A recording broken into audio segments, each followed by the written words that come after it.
Lube। लो जी तीजी location भी खोल दिया, Exit 579 from Highway 401 in Napani। आहो जी, कोई अपॉइंटमेंट नहीं, drive through facility, Exit 579 from Highway 401 in Napani। Quick Truck Lube, the one-stop shop, 5196220660 या quicktrucklube.com। QTL, because we care। Quick Truck Lube। Seco Immigration Services, California Immigration Consultant, registered ਅਤੇ bonded, immigration assistance ਦੇ ਨਾਲ citizenship, work permit, process service, OCI card, family petition, Indian passport, Indian visa ਅਤੇ notary public ਲਈ ਸੰਪਰਕ ਕਰੋ। Seco Immigration Services, Gursharan Seco, 22693 Hesperian Boulevard, Suite 250, Hayward, California. Call 510-200-9988. JB Truck Repair, Yuba City, Certified Cummins, Detroit Freightliner, Western Star, Volvo, Caterpillar ਅਤੇ Series 60 engines, International ਅਤੇ Automatic Transmissions, 5 ਸਾਲ ਦਾ Freightline dealership ਦਾ experience, ਇਹ engine, truck, trailer, AC, electrical, DPF, DEF repair ਕਰਦੇ ਹਨ, transmission, rear and, brakes, oil change ਕਰ ਦਿੰਦੇ ਹਨ, Certified 90-day DOT inspection ਅਤੇ Certified Annual Federal DOT inspection ਕਰਦੇ ਹਨ। 100 ਮਾਈਲ ਦੇ ਰੇਡੀਅਸ ਵਿੱਚ ਰੋਡ ਅਸਿਸਟੈਂਸ 24/7। ਨਵੇਂ ਕਸਟਮਰਸ ਲਈ 10% ਡਿਸਕਾਊਂਟ। ਹਫਤੇ ਦੇ 7 ਦਿਨ ਸਵੇਰੇ 7 ਤੋਂ ਸ਼ਾਮੀ 7 ਵਜੇ ਤੱਕ ਖੁੱਲੇ ਰਹਿੰਦੇ ਹਨ। ਹੋਰ ਜਾਣਕਾਰੀ ਲਈ ਕਾਲ ਜਗਰੂਪ ਬੋਇਲ 916-696-0634 ਜਾਂ ਜਗਰਾਜ ਬਲ 530-339-15। Address 3894 rail road avenue, Yuba city. ਇੱਥੇ ਹੁਣ ਟਰੱਕਾਂ ਦੇ ਯੂਜ਼ਡ ਤੇ ਬ੍ਰਾਂਡ ਨਿਊ ਟਾਇਰ ਵੀ ਮਿਲਦੇ ਹਨ।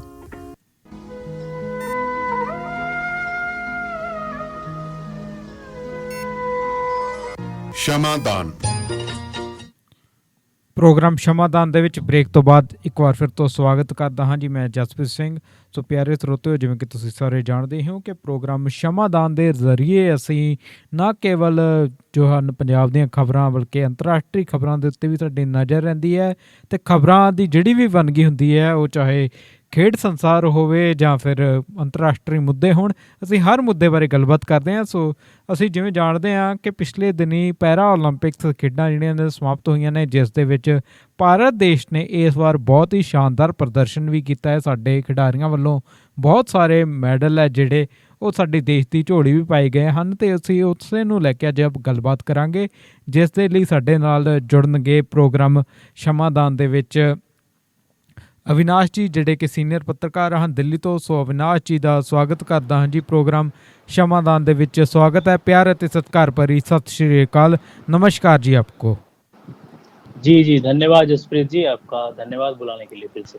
जी जी जी अविनाश जी, क्या हाल चाल है जी आपके?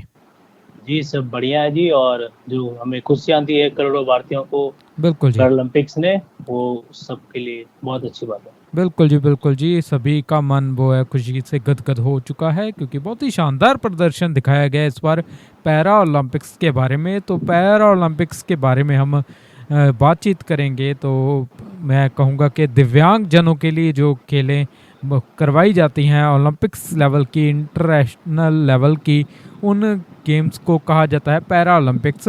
तो इसके बारे में थोड़ी सी हम डिटेल में बातचीत आपके साथ करनी चाहेंगे। तो पैरा ओलंपिक्स की अगर हम बात करेंगे तो क्या परिभाषा बनती है और कब से ये हो रही हैं, तो और ये सारा जो है इसके बारे में क्या क्या जानकारी आप हमारे साथ साझा करोगे? जी जी बिल्कुल, जैसे कि पता ही होगा कि ओलंपिक और पैरालंपिक हर 4 साल बाद होते हैं। तो जो 1948 का जो लंदन ओलंपिक गेम्स था, उसी के दौरान सबसे पहले व्हीलचेयर एथलीट्स को एक खेल के तौर पे शामिल किया गया था। व्हीलचेयर एथलीट्स को खेल में शामिल किया गया था। अच्छा जी। हाँ, उसमें जो है बेसिकली 15-16 सर्विसमैन थे और वुमेन्स थे कुछ, जिन्होंने की भाग लिया था आर्चरी में। तो वो वहाँ से मतलब एक तरह से कहा जाए कि वहाँ पर कदम रखा गया था। लेकिन जो फॉर्मली जो है पैरालंपिक्स खेलों की शुरुआत वो 1960 में रोम इटली में जब ये पहला पैरालंपिक गेम हुआ तब वहाँ पर हुआ जी, जिसमें कि 400 खिलाड़ियों ने भाग लिया था। लगभग 23 देशों के खिलाड़ी शामिल थे उसमें। अच्छा जी। वो ऐतिहासिक पल था इन स्पेशली एबल्ड खिलाड़ियों के लिए, और तब से लेकर अब तक हर 4-4 साल के बाद पैरालंपिक्स गेम्स होते रहते हैं। जी जी जी बिल्कुल जी। तो पिछले साल हम पता ही कोविड के कारण जो है ओलंपिक्स पोस्टपोन हो गई थी, अगले साल पे आ गई थी। तो उसके साथ ही पैरालंपिक्स भी पोस्टपोन हो गई थी। जी जी जी बिल्कुल। जी जी पैरालंपिक्स भी पोस्टपोन हो गया था, और खिलाड़ियों के लिए जो ट्रेनिंग करना हुआ, चाहे फिर और भी कुछ उनके डाइट की, न्यूट्रिशन की बात हो, उसके लिए थोड़ा सा मुश्किल था, जी। समय था। और इन जनरल पूरे ह्यूमैनिटी के लिए बहुत मुश्किल टाइम था। डेफिनेटली बहुत सारी जो मुश्किलें देखने को मिली हैं हमें। जी, तो अभी हम पैरालंपिक्स की बात करनी शुरू करेंगे। तो इस साल बहुत अच्छा प्रदर्शन दिखाया है भारतीय युवा खिलाड़ियों ने। सो जो भले ही उनके शरीर में हम कह सकते हैं कि किसी प्रकार की भले ही कमी रह गई हो, पर प्रदर्शन में उन्होंने बहुत ही ज़्यादा जो है अच्छा काबिलियत के साथ दिखाया अपना दमखम, और बहुत ही सारे मेडल्स लेकर आए हैं। तो इस दौरान मैं बातचीत करनी चाहूँगा कि जो इस बार हमें पहली बार देखने सुनने को मिला इस पैरा ओलंपिक्स के दौरान, खासकर इस हमारे देश भारत के लिए।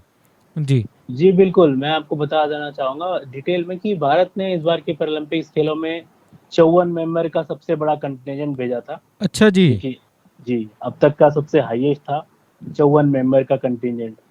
और आप रिजल्ट भी देख सकते हो कि सबसे सक्सेसफुल कैंपेन रहा अभी तक हमारा। जी 19 मेडल हम लाए, जिसमें से कि 5 गोल्ड थे, उसके बाद 8 सिल्वर थे और 6 ब्रॉन्ज मेडल थे। बिल्कुल जी, बिल्कुल जी। तो इससे पहले क्या हुआ था, भारत ने अभी तक 10 एडिशन में भाग लिया था पैरालंपिक्स के।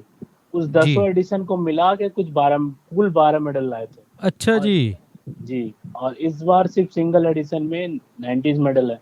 तो आप क्या बात है जी। समझ सकते हैं कि कितनी बड़ी अचीवमेंट है ये हमारी कंट्री के लिए, पैरालंपिक्स खेलों के लिए और इन जनरल स्पोर्ट्स के लिए भी। बिल्कुल जी, बिल्कुल जी। तो हौसले तो जहाँ पर बड़े ही हैं, उसके साथ ही मैं कहूँगा कि एक नए प्रकार की ऊर्जा है जो वो समा गई है सभी खिलाड़ियों में।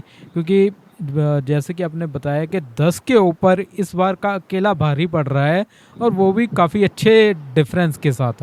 वाकई में जी बहुत अच्छी बात है।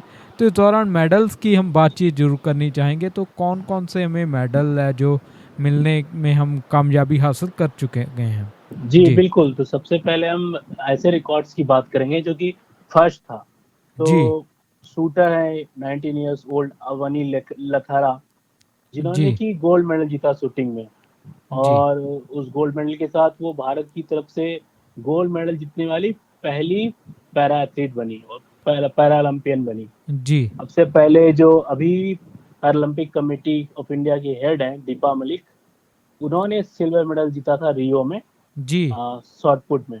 अच्छा लेकिन जी। गोल्ड अभी तक कोई नहीं जीत पाया था, तो उन्होंने जी ये कारनामा कर लिया है। और प्लस कि उन्होंने 2 इवेंट्स में मेडल जीते। 10 मीटर एयर राइफल में गोल्ड जीता, प्लस की 50 में एयर राइफल में उन्होंने जो है ब्रॉन्ज मेडल जीता। जी। तो इस तरह से वो ये एक इवेंट में 2 मेडल जीतने वाली भी दूसरी भारत की एथलीट बन गई। वाह जी वाह। जी जी। बिल्कुल जी। तो और हम बात करेंगे जो देवेंद्र झांझरिया की, जी इनका नाम तो बिल्कुल सबने सुना ही होगा। जी ये डेफिनेटली। पहले सुना था, और जिन्होंने नहीं सुना होगा वो भी अब जान गए होंगे। ये इंडिया के मोस्ट डेकोरेटेड पैरा एथलीट बन गए हैं अब। जी बिल्कुल जी, बहुत ही गर्व की बात है। जी, 2004 में इन्होंने पहला मेडल जीता था ओलंपिक्स पैरालंपिक्स में। और उसके बाद अगले 2 ओलंपिक्स में इनकी कैटेगरी जो थी, जिस कैटेगरी में ये भाग लेते थे, उनको हटा दिया गया था। अच्छा जी। 2004 में जीता, 2008 में जीता इन्होंने। जी 12 में शायद नहीं था, इनका कैटेगरी हटा दिया गया था। तो फिर इन्होंने क्या किया, इन्होंने वेट किया। 2016 में जाके फिर उन्होंने मेडल जीता था, गोल्ड मेडल वाह जेवलिन जी वाह। थ्रोइंग में। और जी इस बार फिर सिल्वर जीत लिया, तो 3 मेडल हो गए यहाँ पर। बिल्कुल जी। तो मिलाकर 3 मेडल जीतने वाले पहले भारतीय बन गए हैं ये। जी और पहले नहीं, दूसरे भारतीय बने। और अच्छा जी। जी, इनसे पहले हमारे एक पंजाब के एक खिलाड़ी थे, जोगिंदर सिंह बेदी जी, जी बिल्कुल जी। जिन्होंने कि 1984 पैरा गेम्स में एक ही गेम्स के दौरान 3 मेडल जीते थे, वो भी अच्छा 3 जी। अलग अलग स्पोर्ट्स में। जी क्या बात है जी। जी बिल्कुल। जी तो ये भी बहुत बड़ा अचीवमेंट था। बिल्कुल जी। देवेंद्र झंझरिया की बात करें तो, और और भी सारे इवेंट थे, जैसे कि हमारी आपकी भवानी भावीना पटेल होंगी, बिल्कुल जी। क्योंकि गुजरात की भाविना पटेल टेबल टेनिस में वो पहला मेडल जीते हैं उन्होंने भारत जी, के लिए पैरालंपिक्स खेलों में। जी। और मैं बता दूं कि इनका टूर्नामेंट के दौरान बहुत ही अच्छा परफॉर्मेंस रहा। इन्होंने अपने से हायर रैंक वाले सारे प्लेयर्स को हराया था। क्या और बात है जी। फाइनल में चूक गए क्योंकि वो वर्ल्ड नंबर 1 से सामना था, लेकिन इन्होंने काफी अच्छी टक्कर दी थी। जी, तो जी। ये था, हम बात कर रहे थे भाविना पटेल के बारे में। जी जी, जसप्रीत जी। बिल्कुल जी। तो काफ़ी शानदार इस बार प्रदर्शन रहा है खिलाड़ियों का। तो इस दौरान अगर हम और भी बात करनी चाहेंगे तो ख़ासकर जब पहले मेडल से लेकर आखिरी मेडल तक ये यात्रा है बहुत ही शानदार रही है। और ख़ास करके एक आईएएस खिलाड़ी है जो बतौर आईएएस तो काम कर ही रहे हैं, उसके साथ उन्होंने मेडल भी लाया है। मैं चाहूँगा कि उनके बारे में हम थोड़ी सी और भी बात करें। जी, जी बिल्कुल, यथिराज जी की बात कर रहे हैं आप, जो कि नोएडा के डीएम हैं। जी। और मैं आपको बता दूं कि इन्होंने पहले इंजीनियरिंग की पढ़ाई की, ठीक है, उसके बाद अच्छा ये जी। आईएएस ऑफिसर बने। जी, और बाद में अभी ये पैरालंपिक्स भी कंट्री को रिप्रेजेंट कर रहे हैं। जी। और पहले बहुत सारे टूर्नामेंट में मेडल जीत चुके थे, लेकिन इस बार ये अब पैरालंपिक में भी सिल्वर मेडल जीत चुके हैं। तो जी। बता दूं, अभी जो कोरोना का काल चल रहा था और नोएडा में स्थिति थोड़ी सी खराब थी, तो इनको बुलाया गया था वहां पर। और इन्होंने आते ही पहले दिन से ही कुछ अच्छे एक्शंस लिए थे, और उसका प्रभाव ये हुआ था कि काफी अच्छी तरह से इन्होंने कोरोना को हैंडल किया था वहां पर। जी, और अभी ये पहले आईएएस ऑफिसर बन गए हैं जिन्होंने कि पैरालंपिक्स में कोई मेडल जीता है। बिल्कुल सो जी। ये, जी, सुहास एथिराज की बात कर रहे थे हम लोग, जी, जी। जो बैडमिंटन खेलते हैं और नोएडा के प्रेजेंट डीएम भी हैं। जी, बिल्कुल जी, जी। ये अस्प्रीत जी, और एक चीज जो कि अगर हम उसके बारे में बात ना करें तो थोड़ा सा कमी रह जाएगी। सुमित अंतिल की बात हम करेंगे, हाँ जिन्होंने जी, कि गोल्ड जीता जेवलिन थ्रो में। बिल्कुल जी। और हम नीरज चोपड़ा को तो अभी भूले ही नहीं है, अभी तो जी, कुछ जी, ही दिन बिल्कुल हुए जी। हैं। तो जी। मैं आपको बता दूं कि सुमित अंतिल भी पैरालंपिक्स में जाने से पहले नीरज चोपड़ा के साथ ही प्रैक्टिस करते थे। अच्छा जी, क्या बात है जी। जी, और दोनों का कैमराडरी जो है वो काफी अच्छी है। और सुमित अंतिल जो है वो भले ही डिसेबल्ड कैटेगरीज में या स्पेशल कैटेगरी में आते हो, लेकिन वो मेन खिलाड़ियों के साथ भी वो करते हैं, भाग लेते हैं। और जी, अभी जी। जो ओलंपिक्स में हुआ, उन्होंने रिकॉर्ड बनाया। उन्होंने कुल क्षेत्रों में से लगभग 3 बार अपना रिकॉर्ड खुद का तोड़ा, अच्छा और जी। रिकॉर्ड ब्रेकिंग गोल्ड मेडल उन्होंने कंट्री के लिए जी, जी। जीता। और उन्होंने मतलब जीतने के बाद एक इंटरव्यू में कहा भी कि अब उनका लक्ष्य है कि वो 2024 में जो ओलंपिक और पैरालंपिक्स हैं, वो दोनों में भाग लें। क्या और बात उसके है लिए जी। वो प्रैक्टिस कर रहे हैं। और इस बार उन्होंने 68 मीटर का लंबा थ्रो फेंका था, और वो और मेहनत करने के लिए तैयार हैं ताकि वो दोनों चीजों में भाग ले सकें, पैरालंपिक्स में भी और ओलंपिक्स में भी। जी, जी, जी, बिल्कुल जी। तो हमारी बहुत ही शानदार बातचीत चल रही है, तो इसी दौरान बातचीत हमारी ऐसी जारी रहेगी। बीच में हम एक तो जो है एडवर्टाइजमेंट्स की बात भी जरूर करनी चाहेंगे। तो मैं ਐਡ लेना ਚਾਹੂੰਗਾ। तो ਐਡ में है कि ਵਾਸ਼ਿੰਗਟਨ ਫreight ਸਰਵਿਸ ਜੋ ਸਿਆਟਲ ਏਰੀਆ ਦੇ ਵਿੱਚ ਲੋਕਲ ਵਰਕ ਪ੍ਰੋਵਾਈਡ ਕਰਦੇ ਆ ਜੀ ਟਰੱਕਰਸ ਨੂੰ, ਤੁਸੀਂ ਆਪਣੇ ਪਰਿਵਾਰ ਨਾਲ ਵੱਧ ਤੋਂ ਵੱਧ ਸਮਾਂ ਬਤੀਤ ਕਰ ਸਕਦੇ ਹੋ। ਤੁਹਾਡੀ ਸਹੂਲਤ ਲਈ ਪੰਜਾਬੀ ਤੇ ਇੰਗਲਿਸ਼ ਦੇ ਵਿੱਚ ਵੀ ਡਿਸਪੈਚ ਕੀਤੇ ਜਾਂਦੇ ਹਨ। ਕਾਲ J&H express Manmohan Dhaliwal 206 550 0088। Akal truck and trailer ਹੁਣ ਆਪਣੀ ਨਵੀਂ ਲੋਕੇਸ਼ਨ ਤੇ ਸ਼ਿਫਟ ਹੋ ਗਈ ਹੈ। 82 ANM drive farmer road Winnipeg Manitoba. ਹੁਣ ਤੁਹਾਨੂੰ ਇੱਥੇ ਵਾਸ਼ ਕੁਇਕ ਟਰੱਕ ਲਿਊਬ ਦੇ ਨਾਲ ਪਾਰਕਿੰਗ ਦੀ ਸਹੂਲਤ ਵੀ ਉਪਲਬਧ ਹੈ। ਸੰਪਰਕ ਕਰੋ ਬਲਤੇਜ ਪਨੇਸਰ ਦੇ ਨਾਲ 204 459 2000। ਇਸ ਤੋਂ ਇਲਾਵਾ ਅੱਗੇ ਆਪਾਂ ਵਰਜੀਨੀਆ ਦੇ ਸ਼ਹਿਰ ਫਰੈਡਰਿਕਸਬਰਗ ਦੀ ਗੱਲ ਕਰੀਏ ਤਾਂ ਡਰਾਈਵਿੰਗ ਸਕੂਲ ਖੁੱਲ੍ਹ ਗਿਆ ਹੈ ਜੀ, ਜਿੱਥੇ ਤੁਸੀਂ CDL class A, B and P ਦੀ ਤੋਂ ਇਲਾਵਾ ਟ੍ਰੇਨਿੰਗ ਤੋਂ ਇਲਾਵਾ car, bus, box truck, commercial tractor trailer ਦੀ ਡਰਾਈਵਿੰਗ ਸਿੱਖ ਸਕਦੇ ਹੋ। 2020 CDL ਡਰਾਈਵਿੰਗ ਸਕੂਲ ਦੇ ਡਾਇਰੈਕਟਰ ਪੈਸ਼ਨੇਟ ਤੇ ਪ੍ਰੋਫੈਸ਼ਨਲ ਨੇ। ਸੰਪਰਕ ਕਰੋ ਸਨੀ ਦੇ ਨਾਲ। ਸੰਪਰਕ ਹੈ ਜੀ 540 656 0985। ਇਸ ਸਕੂਲ ਦੀ ਖਾਸੀਅਤ ਹੈ ਦੇਖੀਏ ਤਾਂ ਦੂਜੇ ਸ਼ਹਿਰਾਂ ਤੇ ਸੂਬਿਆਂ ਤੋਂ ਆਉਣ ਵਾਲੇ ਸਿੱਖਿਆਰਥੀਆਂ ਨੂੰ ਫ੍ਰੀ ਰਿਹਾਇਸ਼ ਦਿੱਤੀ ਜਾਂਦੀ ਹੈ, ਅਤੇ ਨੇੜੇ ਤੇੜੇ ਦੇ ਲੋਕਾਂ ਨੂੰ ਫ੍ਰੀ ਪਿਕ ਤੇ ਡ੍ਰੌਪ ਵੀ ਕੀਤਾ ਜਾਂਦਾ ਹੈ।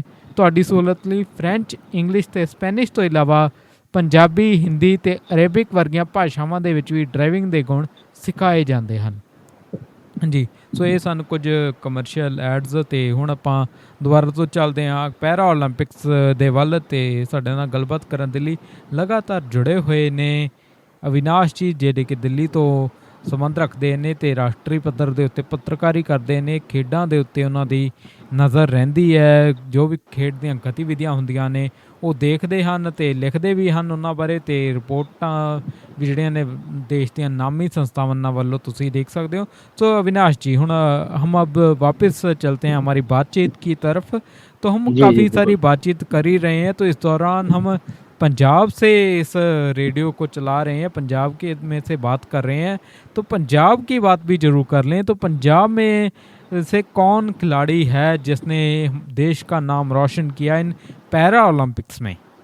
जी जी, वैसे मैं स्टेट वाइज तो मैंने कुछ खास गौर नहीं किया, लेकिन मैं एक खिलाड़ी का नाम बता दूं आपका, जिसको कि हरविंदर सिंह जी हैं। बेसिकली वो जी। रहने वाले हरियाणा के हैं, लेकिन जी। पंजाब का उसकी सफलता में बहुत योगदान है। जी अब जी मैं बताता हूँ आपको कैसे, जो कि वो पंजाब यूनिवर्सिटी के स्टूडेंट है जी, हरविंदर सिंह। और अच्छा जी। जब तक वो पंजाब यूनिवर्सिटी में पढ़ाई करने के लिए नहीं गए थे, तब तक उनको इस आर्चरी के बारे में ज़्यादा कुछ मालूमात नहीं था। लेकिन पंजाब जी। यूनिवर्सिटी में उन्होंने पढ़ाई करी, फिर वहाँ से उनकी ज़िंदगी बदल गई है। तो इस तरह से है जी, वो उन्होंने ओलंपिक्स में अभी पैरालंपिक्स में अभी आर्चरी में जो है मेडल जीता है, ब्रॉन्ज मेडल। और शूट आउट में जो लाइव इवेंट देख रहे होंगे उनको पता होगा कि काफ़ी मुश्किल होता है शूट आउट, और उनको लास्ट में 10 हिट करना था बेसिकली, और उन्होंने 10 का स्पॉट शूट किया और बिल्कुल देश के लिए मेडल लेकर आए। जी तो ये बिल्कुल थे जी। और बेसिकली बात करें तो और भी अदर खिलाड़ी हैं जो कि इन्होंने अच्छा प्रदर्शन किया था। हम प्रमोद भगत को कैसे भूल सकते हैं, बैडमिंटन में जिन्होंने गोल्ड मेडल जीता है, बिल्कुल। जी और बिल्कुल जी। पीवी सिंधु ने 2 मेडल भारत के लिए जीता है बैडमिंटन में ओलंपिक्स में, लेकिन वो सिल्वर है और ब्रॉन्ज है। प्रमोद भगत पहले भारतीय बन गए हैं जिन्होंने की गोल्ड मेडल जीता है बैडमिंटन में, जी पैरालंपिक्स या ओलंपिक्स में। जी और उन्होंने बड़ा डोमिनेशन के साथ जीता है, उन्होंने काफी अच्छा नर्व दिखाया, सिंगल 2 सेट में जीत गए। और जी बाद जी में जब उन्होंने मीडिया को इंटरव्यू दिया, उन्होंने बिंदास कहा कि मैं खुले मन से सोचता हूँ और खुले मन से खेलता हूँ। और आपने देखा होगा कि जब कोई बड़े टूर्नामेंट्स आते हैं तो बड़े बड़े खिलाड़ी अपना बिल्कुल जी। सोशल मीडिया बंद कर लेते हैं डिस्ट्रैक्शन के कारण। जी जी लेकिन ये खेल से एक दिन पहले, फाइनल से एक दिन पहले भी ट्वीट कर रहे थे, बिल्कुल सोशल मीडिया पे एक्टिव थे। अच्छा जी। तो जी बिल्कुल, तो प्रमोद भगत जो है ये बिल्कुल ही अलग कैरेक्टर हैं, और बिल्कुल देश को गर्व है इन पर, इन्होंने गोल्ड मेडल लाया है जी बैडमिंटन जी में। बिल्कुल जी। जी, सो इस दिन वाली मैं इसके साथ ही मैं बताना चाहूँगा कि हरविंदर सिंह जी के बारे में। सो जैसा कि आपने बताया कि वाकई में वो आर्चरी में जो है मेडल लाने वाले पहले भारतीय हुए हैं पैरा ओलंपिक्स खेलों के दौरान। अगर उनकी हम बात करें तो उन्हें बचपन में बीमारी हो गई थी, तो इस दौरान जब एक इंजेक्शन लगाया गया था तो वो इंजेक्शन जो है वो असर गलत कर गया था, और उसी गलत जी, असर की उनको वजह से डेंगू हुआ था और कोई जी गलत जी इंजेक्शन दे दिया गया था, तो जी जी उसका खामियाजा उनको थोड़ा सा भुगतना पड़ा था। लेकिन उन्होंने हार नहीं मानी और बिल्कुल अपने सपने को पूरा किया। बिल्कुल जी बिल्कुल जी। तो वाकई में वैसे हम बात करें तो कितना हौसला इन लोगों का बुलंद होता है। लाइक हम लोग बिल्कुल ठीक ठाक होते हैं, फिर भी अगर ज़रा सी कोई परेशानी आ जाए तो अपनी किस्मत को कोसने लग जाते हैं कि मेरी किस्मत में तो कुछ है ही नहीं है, मेरी तो किस्मत ही ख़राब है। पर इन लोगों ने कितनी बड़ी जो है एग्ज़ाम्पल हमारे आगे सेट कर दी है कि भले ही आपको आगे कोई भी मुश्किल हो, पर अगर आपके हौसले बुलंद हैं, आप मेहनत करो, तो कोई भी चीज़ मुश्किल नहीं है। तो वाकई में इन सभी खिलाड़ियों को हमारी तरफ से पूरे दिल से सलाम है। रेडियो पंजाब टुडे की टीम बहुत ही खुश हो रही है इन की शानदार जो है प्रदर्शन को देखते हुए। तो इस दौरान पैरा ओलंपिक्स की हम अगर बात करें तो हमने इसके शुरुआत के बारे में तो बातचीत कर ही ली थी। तो इसके साथ ही मेरे मन में एक सवाल भी आ रहा है कि जैसे पिछली बार रियो में हुआ थी ओलंपिक्स, तो रियो में ही पैरा ओलंपिक्स हुई थी, और टोक्यो में ओलंपिक्स हुई, तो टोक्यो में ही इस बार जो है पैरा ओलंपिक्स हुई। तो ये क्या साथ साथ ही चलते हैं? जी, जी, बिल्कुल, क्योंकि आपको सारी फैसिलिटीज वही होती है ना, आपको गेम्स विलेज वो बना हुआ होता है, आपका जी जो नेशनल स्टेडियम होता है जहाँ पर कि ज्यादातर एथलेटिक्स के इवेंट्स होते हैं, जेवलिन्स के, हाई जंप, लॉन्ग जंप, वो सारी चीजें एक ही स्टेडियम में होती है। जी तो जी प्रिपरेशन के हिसाब से वो सही रहता है। तो अभी जो फ्रांस में अगला ओलंपिक्स है, वहीं पर अगला पैरालंपिक्स भी खेला जाएगा। जी जी बिल्कुल जी। तो हम उम्मीद करेंगे कि जब फ्रांस में भी होगा, ओलंपिक्स हो रहा होगा, तो तभी हमें आपसे बातचीत करने का मौका मिलेगा और हम हमारे खिलाड़ियों के शानदार प्रदर्शन के ऊपर बातचीत भी कर रहे होंगे।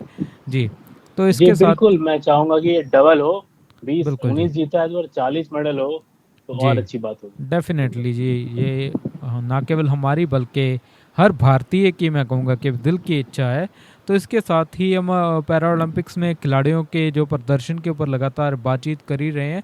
तो इस दौरान जो भारतीयों की बात करें, तो पिछले बारी में या उससे पिछली बारी में किस किस प्रकार से जो है प्रदर्शन रहा था खिलाड़ियों का? कोई ख़ास उनमें कोई बात जो आपको याद आ रही हो कि ये चीज़ काफ़ी साझा करने वाली है, तो कोई ऐसी बात जो आप शेयर करना चाहते जी, हो? 2016 की बात करें तो उसमें से आपके देवेंद्र झांझरिया के बारे में मैंने आपको बताया। बिल्कुल जी। दूसरी दीपा मलिक के बारे में भी मैंने आपको बताया कि वो सिल्वर मेडलिस्ट थी और अभी वो खुद पैरालंपिक कमेटी ऑफ इंडिया की हेड है।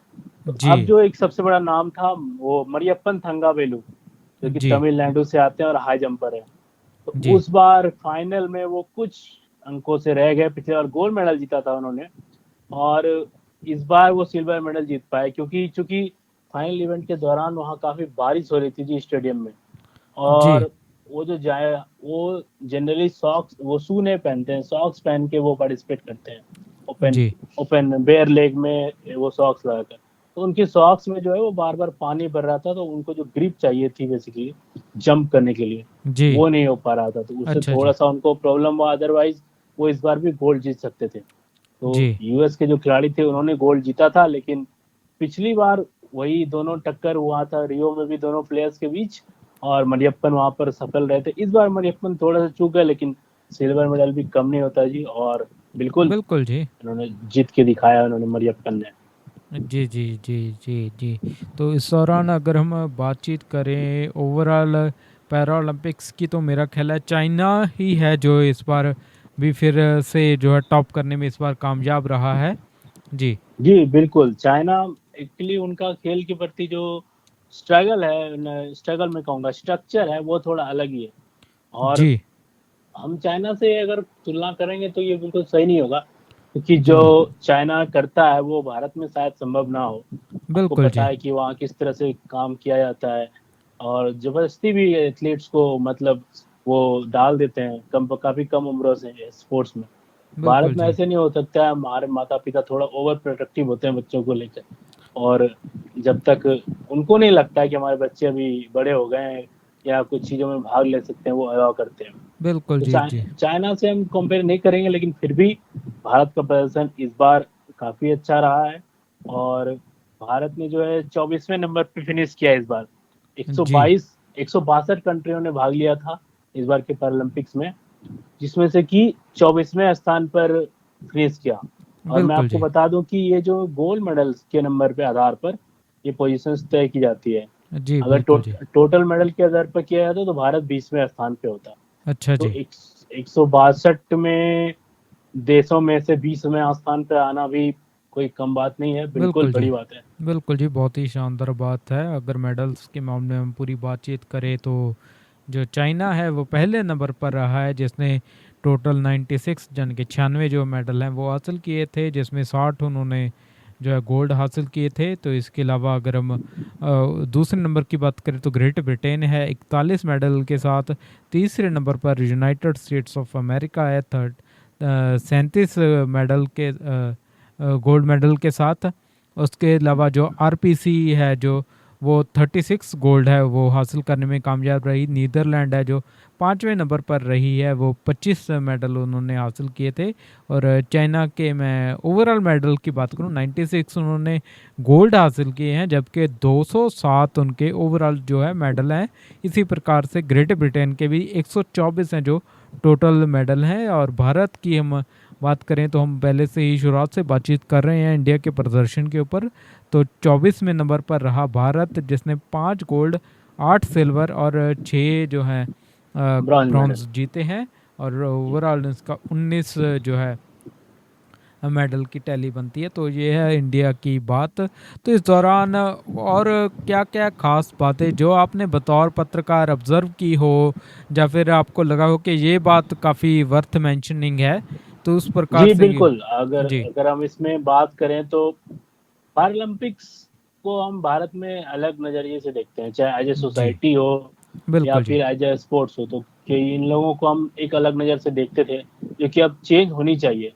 और मैं लगता है कि जी खेलों के सारे एक बड़ा मैसेज जाएगा, और हम इसके लिए इन अलग जो हमारे दिव्यांग जन हैं उनके लिए अलग से व्यवस्था बिल्कुल करेंगे, जी। चाहे वो मेट्रोज हो, ट्रेन हो, आपकी रेलवे स्टेशन हो, कोई भी जगह हो, उनके लिए एक अलग से ध्यान रखा जाएगा कि इनको जो भी स्पेशल फैसिलिटीज हो वो मिले, और इन बात का ध्यान रखा जाए। जी जी बाकी अगर फैसिलिटीज की और सपोर्ट की बात करें तो एक स्पोर्ट्स कल्चर जो अभी कुछ सालों में इधर इंक्रीज हुआ है वो देखने को मिलेगा। और आपको जान के हैरानी हुई थी होगी कि 2019 में ओलंपिक कमेटी ऑफ इंडिया को स्पोर्ट्स मिनिस्ट्री ने एक तरह से मैं कहूँ तो उनका जो सर्टिफिकेशन है वो रद्द कर दिया था, अच्छा जी।